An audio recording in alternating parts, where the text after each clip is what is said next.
तर दुसरीकडे अमरावतीमध्ये मात्र वेगळाच ट्विस्ट निर्माण झालाय। अमरावती विधान परिषद निवडणुकीमध्ये काँग्रेस उमेदवारामुळे राजकीय ट्विस्ट निर्माण झालेला आहे। विधान परिषदेच्या निवडणुकीचं मतदान अवघ्या काही दिवसांवर आलं असतानाच काँग्रेसचे उमेदवार हर्षदीप देशमुख मागील 6 दिवसांपासून अचानक गायब झालेत। हर्षदीप देशमुखांनी पैसे घेतल्याचे आरोप काँग्रेसचेच नेते करतायत आणि या आरोपानंतर आता हर्षदीप देशमुख विरुद्ध काँग्रेस असा सामना रंगल्याचं पाहायला मिळत आहे।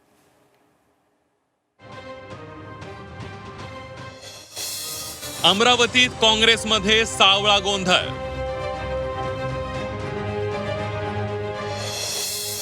मतदान तोंडावर, विधान परिषद उमेदवार गायब।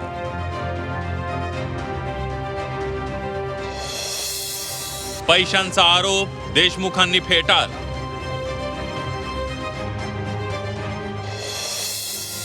ठाकूरांचं देशमुखांना लढण्याचं आव्हान।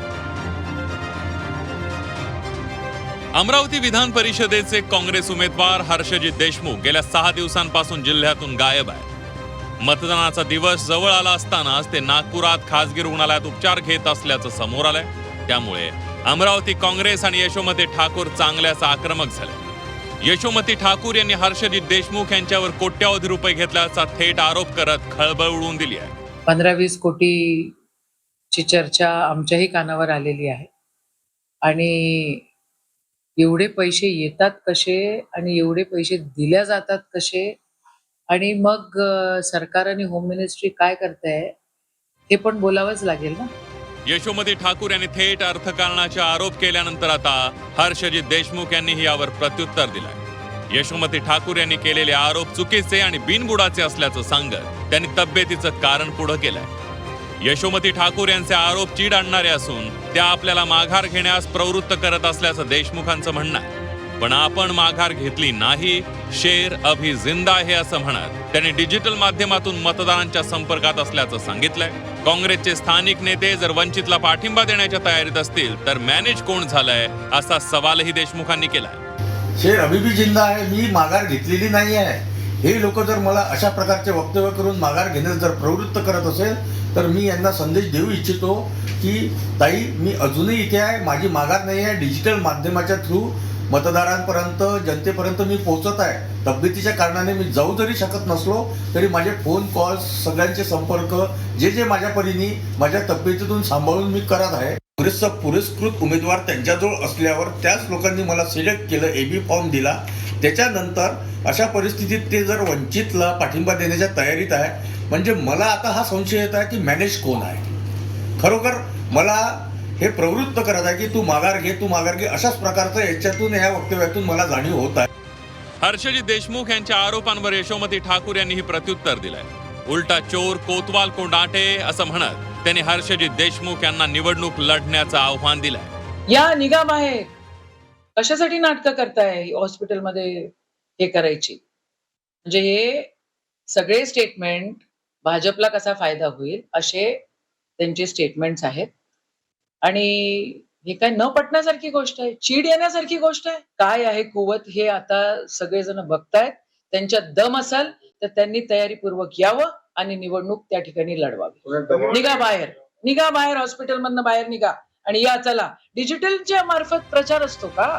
अमरावती काँग्रेसमधील या राड्यावर प्रदेशाध्यक्ष हर्षवर्धन सपकाळ यांचीही पहिल्यांदाच प्रतिक्रिया आली आहे। अमरावतीत यशोमती ठाकूर यांच्या आरोपात तथ्य असल्याचं सांगत सपकाळ यांनी भाजपला लक्ष्य केल्याचं पाहायला मिळत आहे। मी यशोमती ठाकूर म्हणा किंवा बाकीचे नेते म्हणा, नाना पटोले, विजय वडेट्टीवार, हे सगळे बोलतायत की कोणतरी आहे जे पैसे घेऊन बसले आणि म्हणून हे सगळं नाही, पैसे घेऊन बसलेलंच आहे आणि मुख्यमंत्री दस्तरखुद भारतीय जनता पक्षाचे सर्वेसर्वा झालेले आहेत आणि त्यांनी हा काळा जो पैशाचा वापर करून हा घोडेबाजार लावलेला आहे, सर्वश्रुत आहे। दरम्यान अमरावती काँग्रेसमधील या अंतर्गत वादात भाजपनंही जोरदार आसूड ओढले। मागच्या वेळेला जी नाचक्की झाली त्याच्यापेक्षा जास्त नाचक्की होणार आणि त्याच्यामुळे सगळे प्रकार सुरू आहे। यशोमती ठाकूरांना पराभव समोर दिसतोय।